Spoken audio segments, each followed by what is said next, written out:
Welcome back. আমরা direct negative শিখেছিলাম। এখন আমরা শিখব কোয়েশ্চেন করা, কিভাবে একটা বাক্যকে কোয়েশ্চেন করতে হয়। আমাদের দৈনন্দিন জীবনে আমি যেমনটা আগেই বলেছি যে প্রশ্ন করার গুরুত্ব খুবই অপরিসীম, কারণ কনভারসেশন শুরুই হয় কোয়েশ্চেন দিয়ে। সুতরাং এটা খুবই একটা বাস্তবসম্মত। আমাদের ইংরেজি জানতে হলে, ইংরেজি ব্যবহার করে কথা বলতে হলে এই কোয়েশ্চেন করাটা খুবই খুবই গুরুত্বপূর্ণ টপিক। সুতরাং চলো এটা আমরা শিখি। আমাদের টপিক কোয়েশ্চেন। দুই ধরনের কোয়েশ্চেন হয়, একটা হচ্ছে অক্সিলারি কোয়েশ্চেন বা ইয়েস নো কোয়েশ্চেন। যেই প্রশ্নের উত্তরে শুধু হা বা না বললেই চলে, ঠিক আছে, ওই কোয়েশ্চেনকে বলে অক্সিলারি কোয়েশ্চেন। আবার আরেক ধরনের কোয়েশ্চেন আছে যেটার জন্য তোমাকে বিস্তারিত বলতে হবে। যেমন তোমাকে যদি বলা হয় তোমার নাম কি, তুমি নিশ্চয়ই বলবে না ইয়েস নো, তোমার নামটাই বলতে হবে। আবার জিজ্ঞেস করলো তুমি কি একজন শিক্ষার্থী, উত্তরে অবশ্যই ইয়েস নো বললেই হয়ে যায়। তাহলে আমরা বুঝতে পারলাম কোয়েশ্চেন দুই ধরনের। আর কোয়েশ্চেন কাকে বলে? যে সেন্টেন্স দ্বারা কোনো কিছু জানতে চাওয়া হয় তাই কোয়েশ্চেন। কোয়েশ্চেন দুই প্রকার, সেটা আমরা জেনে গেলাম ইতিমধ্যে। প্রথমটা হচ্ছে auxiliary question or yes no question. Another question সেটা হচ্ছে ডবলেস কোয়েশ্চেন অথবা ইনফরমেশন কোয়েশ্চেন, যেটার জন্য তথ্যটা ডিটেল দিতে হয়। তো চলো আমরা দেখি প্রথমটা, অক্সিলারি কোয়েশ্চেন। অক্সিলারি কোয়েশ্চেনটা হয় বাক্যের শুরুতেই অক্সিলারি ভার্ব বসবে। একাধিক অক্সিলারি থাকলেও প্রথম অক্সিলারিকে বাক্যের শুরুতে নিয়ে আসতে হবে।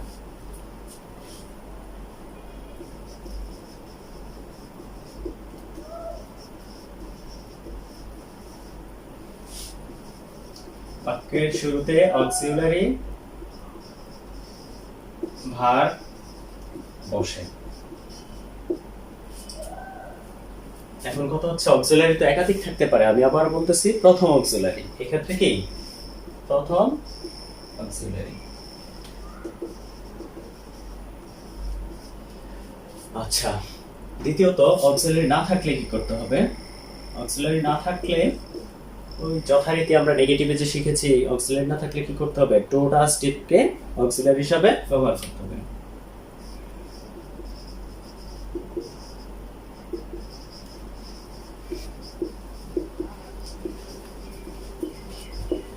Do does did K auxiliary হিসেবে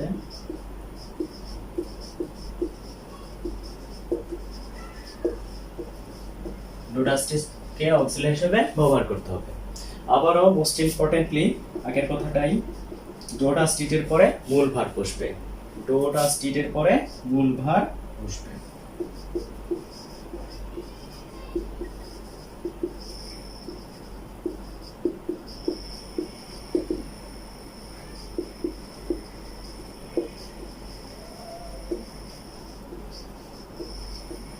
এই হলো। আমরা আবার অ্যাটাক লেন্স দেখি যে অক্সিলারি কোশ্চেনটাকে বাক্যের শুরুতে অক্সিলারি ভার্ব বসে।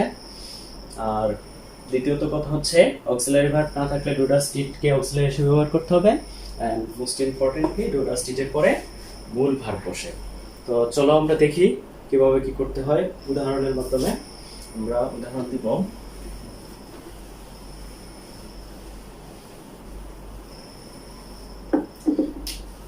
শর্ট একটা আমরা স্ট্রাকচার ব্যবহার করি। এই ক্ষেত্রে শুরুতে কি অক্সিলারি, প্রথম অক্সিলারি, দেন বাক্যের সাবজেক্ট,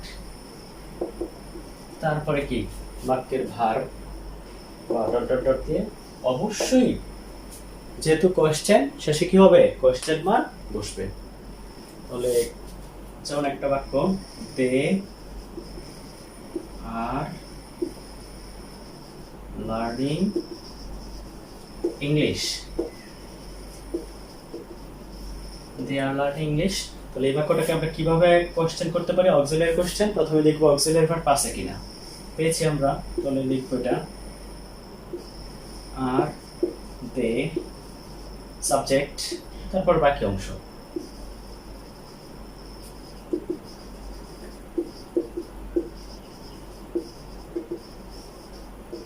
অবশ্যই question mark, dot dot means বাকি অংশ। বুঝতে পেরেছি? তাহলে আমরা একইভাবে যদি দেখি, she come to eat, এটাকে কোশ্চেন করতে হলে অক্সিলারি পাওয়া গেছে, কি হবে? come she to eat। এই হলো আমাদের কোশ্চেন করা। আমরা তো ইতিমধ্যে জানি যে এই ধরনের প্রশ্নের উত্তরে কি আসবে? দে আর লার্নিং ইংলিশ, তারা ইংরেজি শিখছে। আর দে লার্নিং ইংলিশ, তারা কি ইংরেজি শিখছে? Yes or no? That's enough. She can do the work. Can she do the work?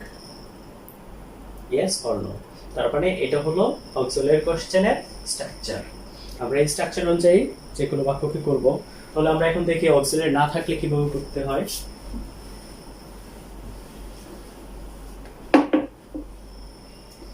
I like tea, এই বাক্যটাকে কোশ্চেন করব।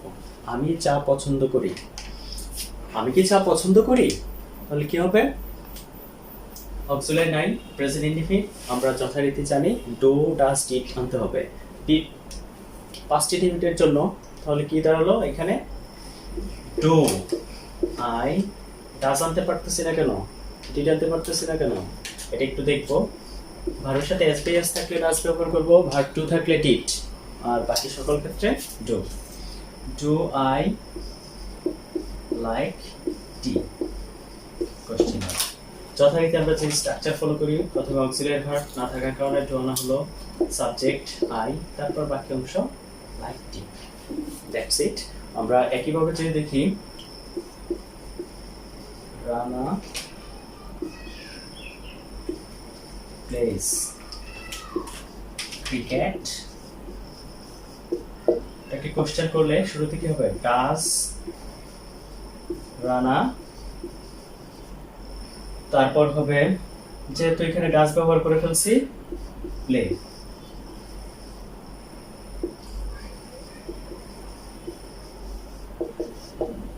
Does Rana play cricket. আরেকটা উদাহরণ আমরা দেখি, he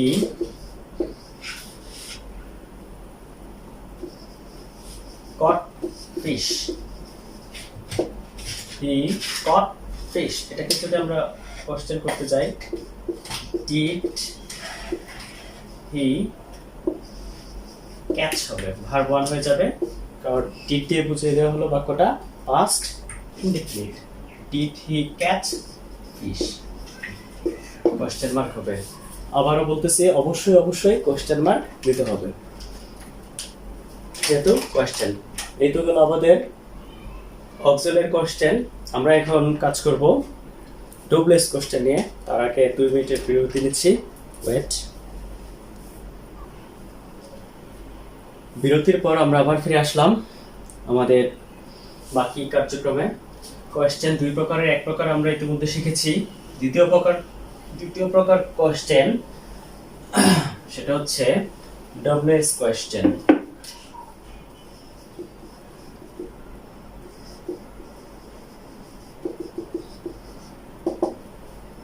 যে কোশ্চেন ডবলএস ওয়ার্ড অর্থাৎ who, what, which, where, when, how many, how much, whose ইত্যাদি WH word দিয়ে শুরু হয় এবং যার উত্তরে বিস্তারিত উত্তর আসে সেটা হলো ডবলএস কোশ্চেন। তাহলে এই কোশ্চেনটা কিভাবে গঠন করতে হয় সেটা আমরা শিখব। স্ট্রাকচারটা হচ্ছে, আগে স্ট্রাকচারটা দিয়ে নিচ্ছি। এটা প্রথমে ডবলএস ওয়ার্ড, এরপরে auxiliary verb according to tense. প্রথমে ডবলএস ওয়ার্ড, তারপরে অক্সিলারি ভার্ব। এই অক্সিলারি ভার্বের ব্যাপারটা খুবই গুরুত্বপূর্ণ, কারণ এটা মিসিং করে ফেলে অনেকে। এটা টেন্স অনুযায়ী এখানে আমি মেনশন করতেছি, যদি অক্সিলারি ভার্ব না থাকে তাহলে আমাদেরকে যথারীতি ডু ডাজ ডিডকে অক্সিলারি হিসেবে ব্যবহার করতে হবে। তাহলে দেখি, তারপরে সাবজেক্ট, দেন ডট ডট ডট, বাকি অংশ অবশ্যই যথারীতি বাক্যের শেষে কোয়েশ্চেন মার্ক দিতে হবে। তাহলে আমরা দেখি কিভাবে করতে হয়।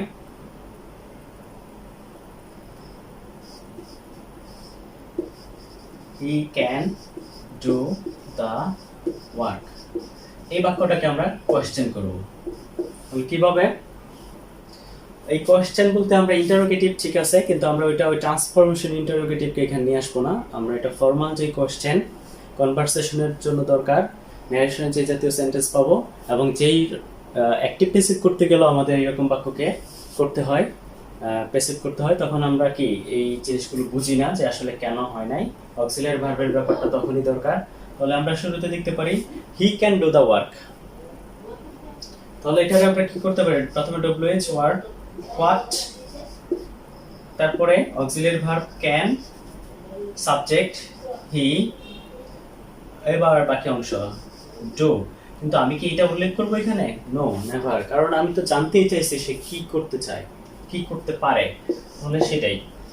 আর এরকম একটা স্ট্রাকচার দিয়ে আমরা বাক্য তৈরি করব। তো এটা দরকার হচ্ছে আমরা স্ট্রাকচারটা জানবো, যে WH word, auxiliary verb, then subject. তারপরে অ্যাকর্ডিং টু স্ট্রাকচার অনুযায়ী যে জিনিসটা জানতে চাই সেটা, যেমন আমরা দেখি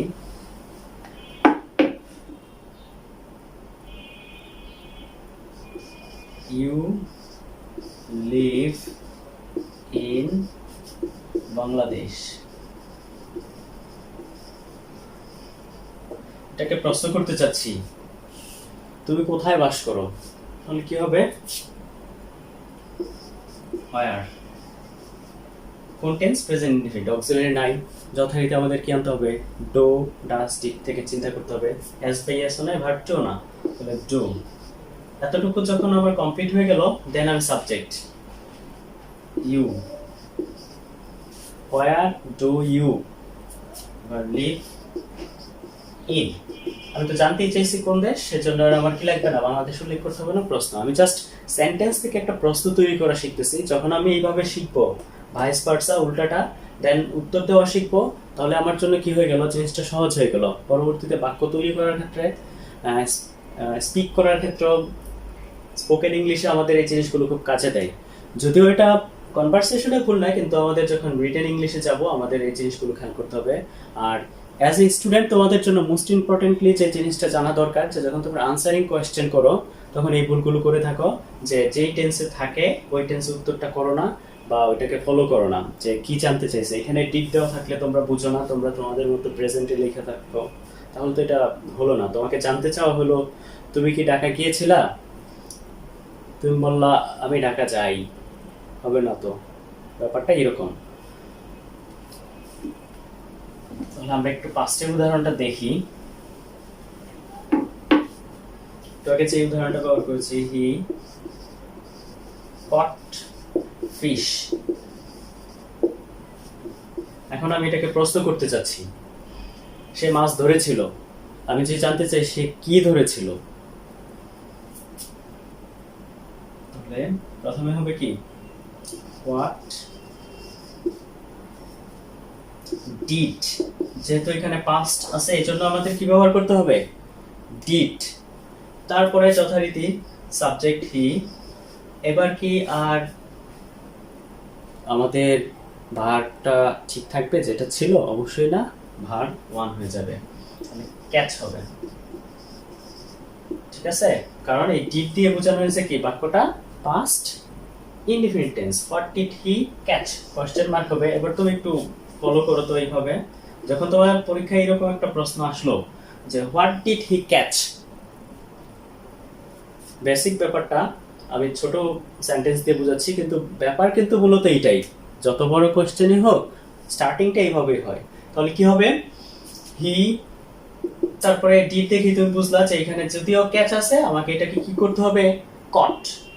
এবার কি, অ্যাকর্ডিং টু প্যাসেজ, তুমি প্যাসেজ থেকে খুঁজে পাইছো ফিশ, ফিশ লিখবা। এখন তোমার তো এটা ছোট উদাহরণ দিয়েছি আমি, তোমার প্যাসেজে বিভিন্ন ধরনের জিনিস থাকতে পারে, তো ওইগুলোর আলোকে তুমি আনসারটা করা শিখবা। বুঝতে পেরেছ?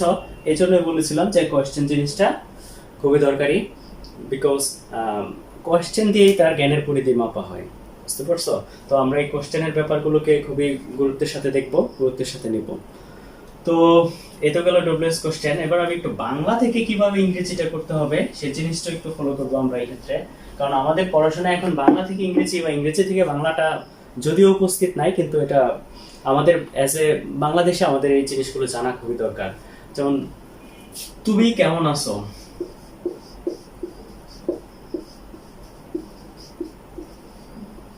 তুমি কেমন আছো, কখনো কি বাক্যটা তো আমরা সবাই জানি কিভাবে হয়েছে এটা, সেটা নিয়ে কিন্তু আমি চিন্তা করি না আমরা কখনোই। তাহলে প্রথমেই আমাদের যে ডব্লিউএস কোশ্চেনের প্যাটার্ন সেটা খেয়াল করি। তাহলে কি হবে? প্রথমেই কোনটা দিয়ে প্রশ্ন করা হয়েছে? কেমন। কেমন ইংলিশ কি? হাউ। তারপরে এবার কি হবে? Auxiliary verb. তাহলে আসো বলতে কি? এটার তো কোনো ইংরেজি নাই, তাই না? আমাদের এরকম একটা ডাউট থাকতে পারে। তাহলে এখানে আসে মানে হচ্ছে হওয়াটা, সেটা হচ্ছে তুমি হও কেমন, মানে তুমি কেমন আছো, হওয়া। এবার সাবজেক্ট কি? You, question mark. বুঝতে পারছি? তোমার নাম কি? আমি আরো কয়েকটা বাংলা ব্যবহার করব। তোমার নাম কি? একটু বিরতি। যা বলছিলাম যে তুমি কেমন আছো, এটা গেল। এরপর তোমার নাম কি? সরি,